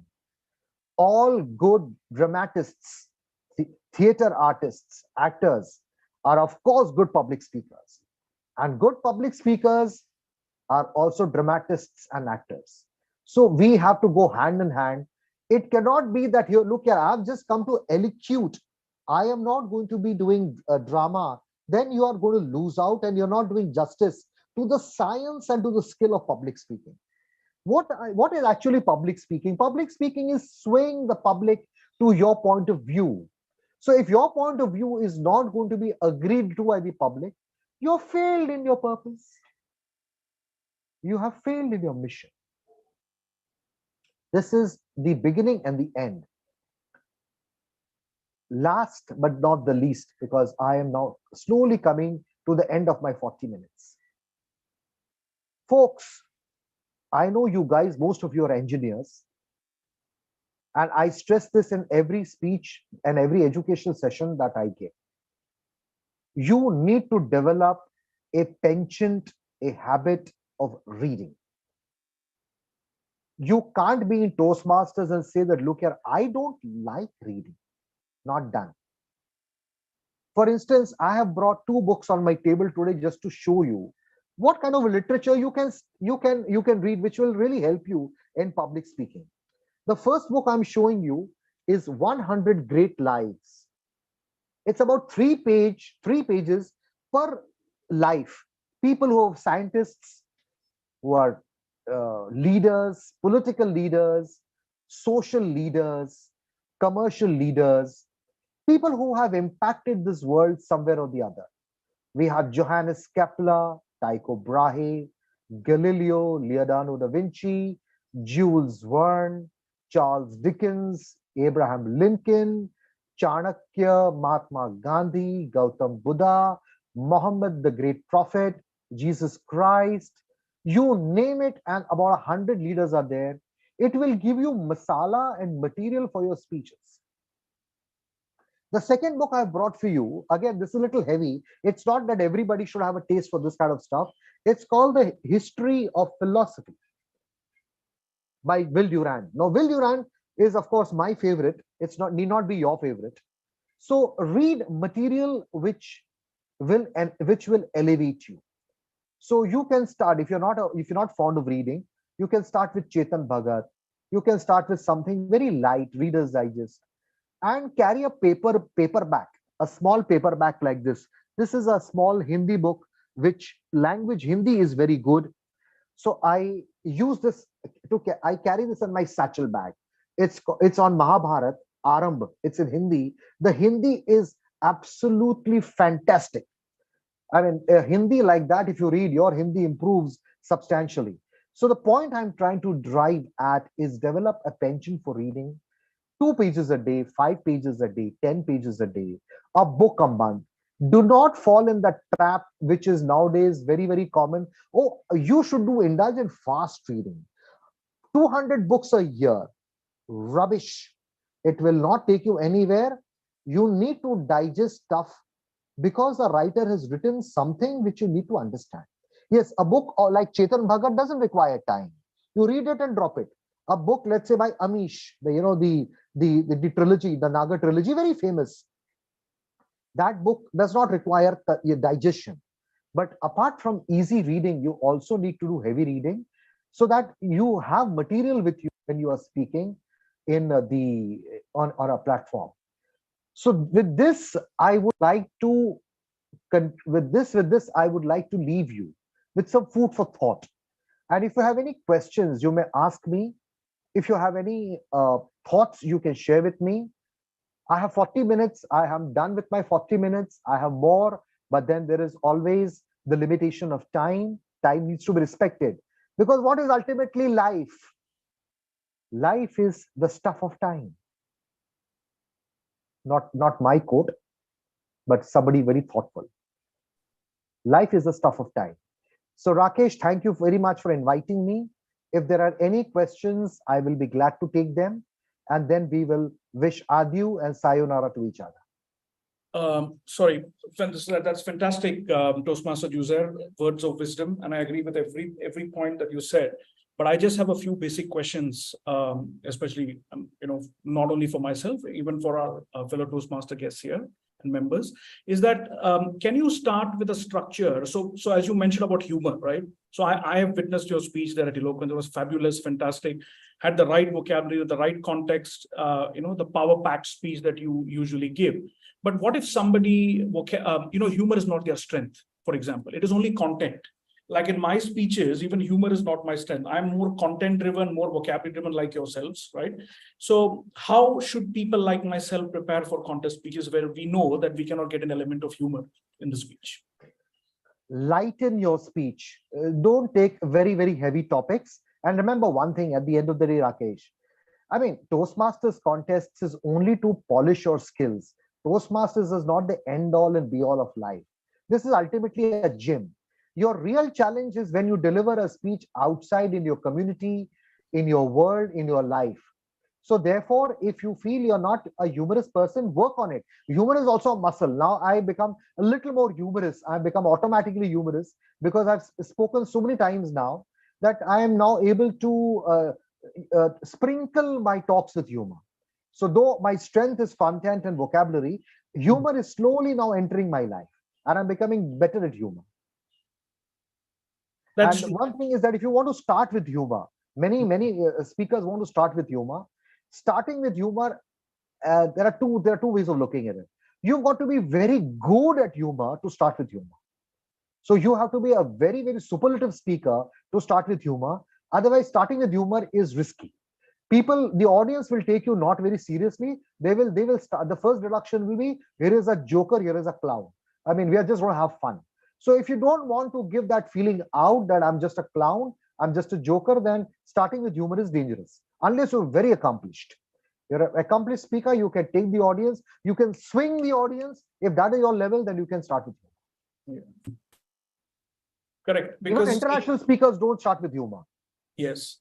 Correct, because most of the internationals, the world championship speakers who I witnessed, right from Mohammad Tariq to what is that, Dhananjay Hetarachi and all the other speakers, their content and vocabulary is, I would say, above average. Okay, that's the way I look at it.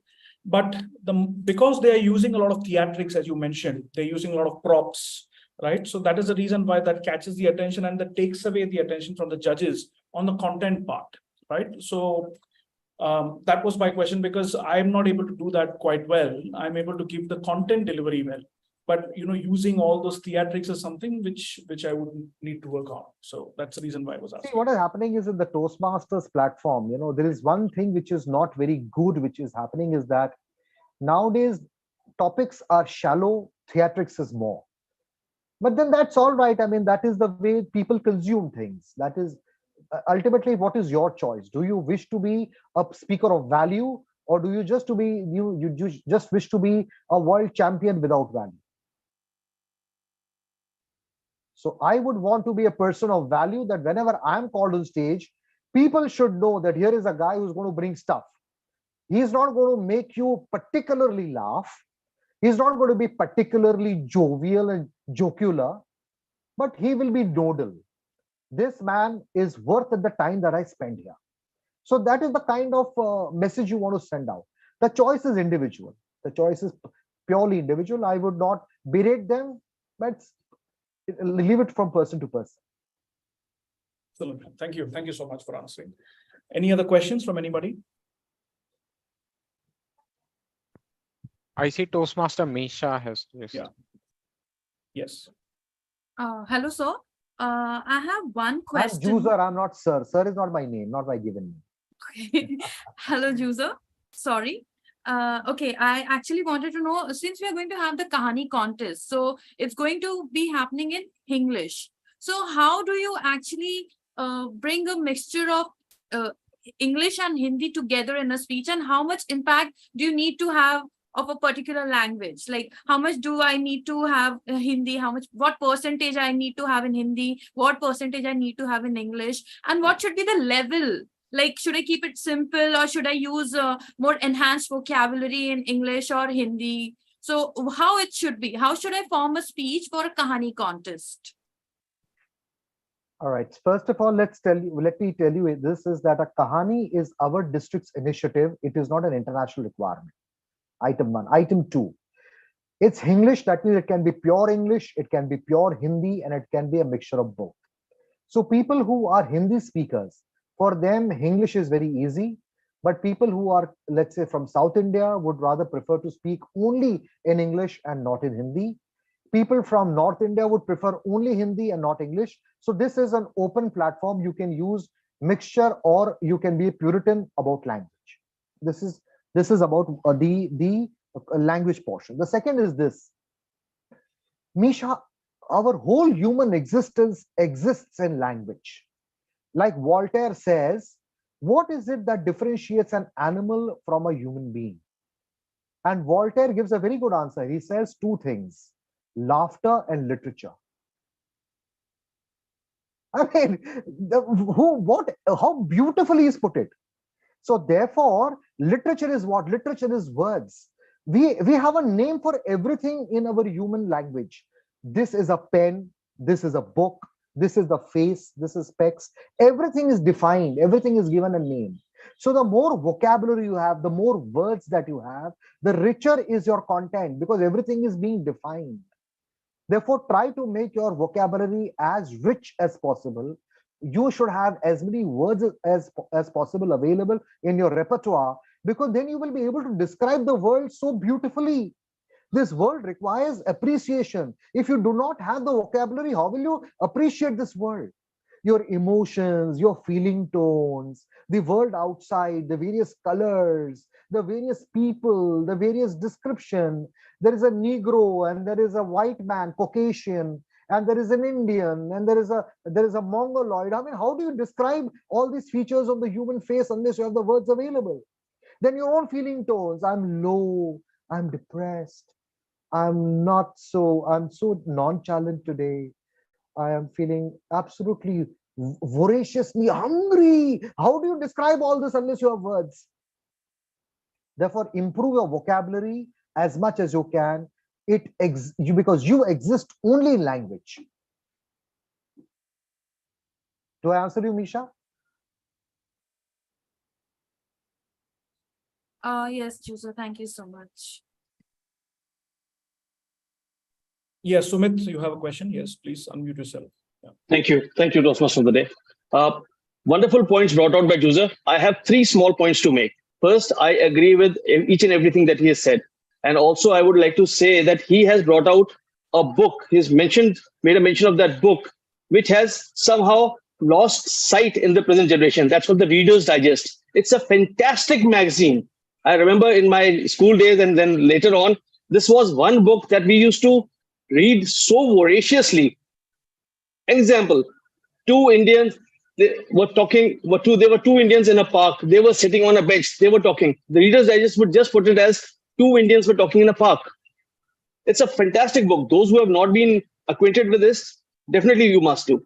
The point which I have a bit of a disagreement, or rather a slight variation in thought, is the point about starting with humor and then building on. In Hindi, we have something called Hasya Vyang. It always starts with Hasya. And then you come to the point, you hit it when everybody is laughing their guts out, and suddenly then the Vyang comes. So you can do it, but as he said, you require a lot of practice, and you have to have that in your DNA to get into the Hasya Vyang. Third point, probably, which I would bring out here, is the impact of MTI, something which we generally miss out on. As Indians, we have something called the mother tongue influence, which comes in our language. If we are from Maharashtra, there are certain words which we are going to pronounce in a way that that is not the right pronunciation. Similarly goes for north. Similarly goes for down south. The rolling of the tongue in Malayalam has its effect on the English that we speak. Similarly, sir and sure in UP and that part of the country has a similar effect on the language. So probably that would also be a small point that one needs to keep in mind when one is practicing. That's all that I have to say. Thank you so much. Thank you so much, Sumit. If I may, I might slightly counter here. Yes, you're absolutely right. There's an impact of mother tongue influence on us, which would influence the way we speak, right? So, for example, guy from the south might say influence, right? For example, guy from the north or Mumbai might say influence. But that is not the one sole criteria for judging a speech contest, which I've seen. Because if you look at, I want to name the speaker here. There's a speaker by the name of Toastmaster Manoj Vasudevan. He's a world championship speaker. He's a guy of Malayali descent, and he has a very heavy accent. But the way he articulates it is something which basically made him the world championship speaker. So just a slightly different view on it. I don't know. Whatever happens, you need to practice diction as well. Correct. So whatever your MTI is, you need to work on diction. Ultimately, good diction will show on stage. All right, folks. So may I take your leave now? I think we are done. And I have the next Toastmasters meeting and next Toastmasters appointment. Sunday, multiple meetings, multiple lectures, multiple stuff to do. So thank you very much for inviting me over, and looking forward to be maybe joining in one of your meetings for delivery of a speech. Thank you. Sure. We would love to. Definitely. God bless you. Love you all. Thank you, Toastmaster. Thank you so much. Thank you, Toastmaster Joseph. Just share the video with me of the educational session if you've recorded. Yeah, it is live. Yeah, it's in a live meeting, so we can share you the YouTube link. Yeah, YouTube link, Sure. so that I can give it to my club members. Okay, Sure, bye-bye. sure. Bye-bye. Thank you, Toastmaster user. Please keep coming. Yeah, thank you. Okay, over to Toastmaster of the day. I believe a general evaluator needs to give rest of the evaluation. Yeah. Yes, fine. Thank you. Over to G. Thank you, Toastmaster of the day and our presiding officer. So, fellow Toastmasters, we were left with the third part of the general evaluation, which is the feedback from general evaluator. So I would want to start with apologizing because I myself was late by 9 minutes for this meeting. So apologies for same. our meeting also started a bit late. When I joined, the SA had just started with his speech. So I think we were somewhere around 9 to 10 minutes late. Next meeting onwards, we should take care that we are starting on time, because maintaining the timing guidelines is very important. It's the collective time which gets wasted, and especially for a virtual meeting where we don't have to get into a lot of technicalities, and we have relatively lesser technical glitches. Now I'll start with my general comments. So to begin with, our Sergeant at Arms, Toastmaster Shreyansh, he's become a seasoned role player now. He covered all the guidelines perfectly. He mentioned about what needs to be done, what doesn't need to be done, and the mission of the Toastmasters was also put out brilliantly. Maybe I missed this, but I felt as a sergeant at arms, you should also be mentioning, everyone to prefix their roles before their names in a Zoom meeting, so that everyone is easily identifiable. A lot of times what happens is you forget who the timer is, who the R counter is. So as a practice, during sergeant at arms address, we should start mentioning to people that prefix your name with the role player abbreviation. So if someone is Toastmaster of the day, you can tell him to replace it with you prefix it with T-mod and then the name. Same for general evaluation, GE, and then the name, so on and so forth. Because I see folks have not prefixed their roles, so I feel we should add that as part of sergeant at arms. Otherwise, everything was taken care of. Next, presiding officer Toastmaster Rakesh. He introduced both the guests wonderfully, and both the guests today who joined us were Toastmasters or ex-Toastmasters. So even they gave very wonderful introduction about themselves. Our presiding officer also introduced the Toastmaster of the day wonderfully. So a good job done, presiding officer Toastmaster Rakesh. Next, I move on to role players. So I'll begin with timer. Toastmaster Harit properly gave all the timing guidelines. During the start, he just mentioned the timing guidelines for prepared speeches. He didn't like I've been seeing since past couple of meetings, a lot of times timer give out all the guidelines, the table topic as well as the evaluation at the start. That was not done. So thank you for considering it. I would have just one suggestion, Toastmaster Harit. Whenever you are mentioning, at the end of this, like 2 minutes, I will show the green card, 2 minutes, 30 seconds, I would show the yellow card. It's always a good practice to actually share that card, so that the audience and the participants, they get to know how the color cards would look like in front of screen when they are delivering their speeches. Otherwise, a fabulous job done, a very detailed timing report, and all the guidelines were covered perfectly. Next, we move on to our R counter, Toastmaster Saket. I believe, Toastmaster Saket, you are taking this role for the very first time. You gave the guidelines in a very detailed manner, and that was very nicely done.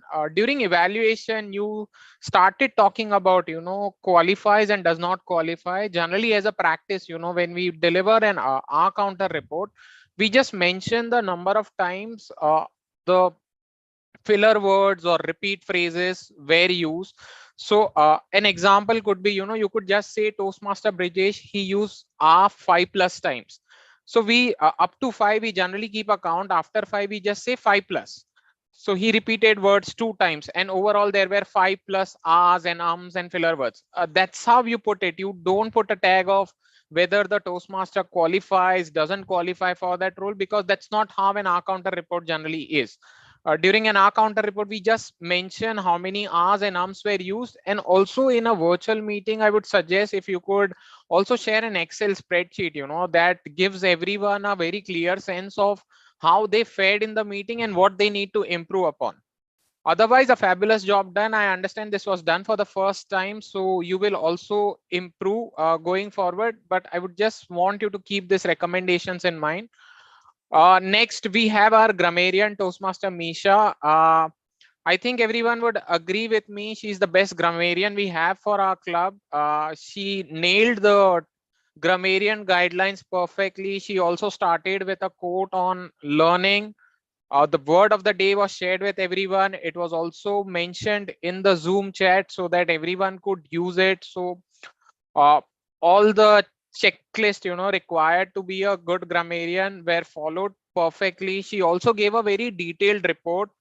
And the best part, when Toastmaster Misha takes up grammarian role is, she generally doesn't say you spoke it incorrectly or you spoke it correctly. She just says, what's a better way of putting out the same thought. And she also demonstrates it. So I like, generally when I take up the role of grammarian, I kind of recommend, that this was done incorrectly and this is how you could have put it out. But she generally comes up with multiple recommendations. That actually reminds me of my English teacher in school, like she comes up with a word or she comes up with a new concept and then demonstrates it using multiple sentences. So fabulous job done. I couldn't find any recommendations for you. So I just request Toastmaster Misha to keep on taking up this role and help us improve in speaking or, in polishing our language and vocabulary. Next, I'll finally move on to our Toastmaster of the day. As soon as I saw the poster of Mastermind, I was intrigued, what will be served to us on a Sunday afternoon. And what a fabulous job done by Toastmaster Vishal. He came up with a very nice question. So he engaged the audience. Then he came up with a couple of trick questions as well, where a lot of people, they fell into this trap and gave wrong answers. So that ensured what that did is, because everyone was wrong, they now were pretty attentive with what was coming up from Toastmaster of the day. They were very interested that there's something to learn. So this, I believe, is a very great trick, because whenever I am attending something or I'm failing at something, I become much more attentive because I want to improve upon it. And I'm sure that's how the audience would have felt when they were looking at your presentation and all the thoughts you had on Mastermind. I think you are inspired by this book called Thinking Fast and Slow from Daniel Kahneman, which also talks about similar concept. If anyone is a good reader or wants to start reading, you can go and take a look at that book. It's a bit tough one to complete, but it definitely has a lot of gems. Next, moving on, Toastmaster Rakesh ensured that he first started with an engaging task, then he introduced the meetings and the speakers, and then after prepared speeches were done, since we didn't have table topic master, he just didn't end it there. He ensured that there's some bit of engagement, there's some bit of impromptu speaking by again coming up with a lot of puzzles. So a fabulous job done by our Toastmaster of the day, Toastmaster Vishal. That's it from general evaluation, and I would pass on the stage to Toastmaster of the day, Toastmaster Vishal. Thank you so much, General Evaluator Toastmaster Brijesh, for the wonderful GE session that we had. So I would just like to conclude today's theme and allow me to share my screen again and let me know once is visible, although it's not much, but just like to reiterate today's theme, which is mastermind and how to master your mind. So through today's theme, we have learned how our brain has evolved over time to make the best out of our resources. And if you really want to learn and get better at anything, have any chance of becoming an expert, you have to be willing to become uncomfortable, because thinking takes efforts. It involves fighting through confusion, and for most of us, that's at least somewhat unpleasant. And I would like to end by this wonderful line which I read in the book, which mentioned slow, deliberate, and conscious practice, repeated often enough, leads to amazing programming of the mind. And this is the real secret. With this, I conclude my theme and hand it over to the presiding officer, Toastmaster Rakesh. Thank you, everyone. Thank you. Thank you so much, Toastmaster Vishal and General Evaluator Brijesh. I think we have concluded this meeting, or we have conducted this meeting with a lot of fervor, the word of the day. Thank you, Misha, for that brilliant word, because I think all of us have used it in the right context. So I think we should snap our fingers, for all of us. So that's a fantastic one. I hope all of you all enjoyed this educational session by Toastmaster Juzair. We will be having many more such educational sessions towards the preparation of our contest, that is ISC evaluation. I think the next person in line is Sudha ma'am and we would like to invite is Toastmaster Cyril Paul, who is International Speech Contest District Champion, right? He didn't go on to win at the national level, but he's a fantastic speaker by himself and he brings a new perspective into the world of public speaking. So with that, I would ask Vishal to share the results of the polls. I believe that would be Toastmaster Prashant. Yeah, Vishal, I will be. Sorry, my apologies. Yes. But yeah, Toastmaster Prashant. Yeah, sure. Just starting. 1 second. Yeah, so starting with the best prepared speaker. So the award for the best prepared speaker goes to Toastmaster Rakesh. So round of applause for him. Thank you guys. Thank you. Thank you so much, Prashant, and everyone who voted. I'm sure all of us are fantastic speakers out here, and I would like to see more such speeches from everybody, especially from you, Prashant, right? You gave a very engaging speech on AI last time. So that was very Sure. enjoyable. Yeah, thank you, Rakesh. Yeah, thank you. Moving on to the best. Moving on to the best evaluator for today. So any guesses? Sudha ma'am. Sudha ma'am. Yes. Yeah. Sudha ma'am has won the best evaluator for today. Round of applause for her. Sure. And that too, I appreciate her just coming for the evaluation because she was traveling. And yes, although she overshot by 10 seconds, we had to give her the benefit of doubt because she was traveling and she got cut out because of bad network. So basis that she qualifies and she's the best. So thank you guys for voting for both of us, right? So it's a good combination, I would say, the evaluator and the speaker. And the next tag role. The next role is the best tag role player for today. Any guesses? Misha. Toastmaster Misha. Toastmaster Misha, yeah, that's correct. Round of applause for Toastmaster Misha. Thank you. If there is Prashant, before you go, if there is a single award which is to be given for only the best grammarian and not combination of tag role, I think Misha will win it hands down. Right? Sure, yes. Isolate those rules, then basically I think Misha will take it hands down, right? Correct, yes. Yeah, she is our best grammarian of the club, actually. Correct. Okay, so now the last one is the best of big two this time. Like usually we have best of big three. Correct. But as we don't have table topics today, so it's best of big two. And it's a very, it was a very near contest between both. So any guesses who has won it? Vishal. We want Vishal. It's Vishal, yes. Or a tie between Nikesh and Vishal. Even that is it was about to be he has won only by one vote. I was also feeling it would be a tie, actually. Yes. Thank you. Okay. But both of you all did a fantastic job. So fine, guys. Any final comments before we close the meeting? Okay, if not, we can close the meeting and enjoy the match today. Hope it doesn't rain much. Yeah, hope it doesn't rain much. I hope it doesn't rain. Right. Thank you so much, everyone. Have a great Thank you, everyone. Thanks, everyone. Have a great Sunday. Thank you, everyone. Bye. Happy Sunday. Bye.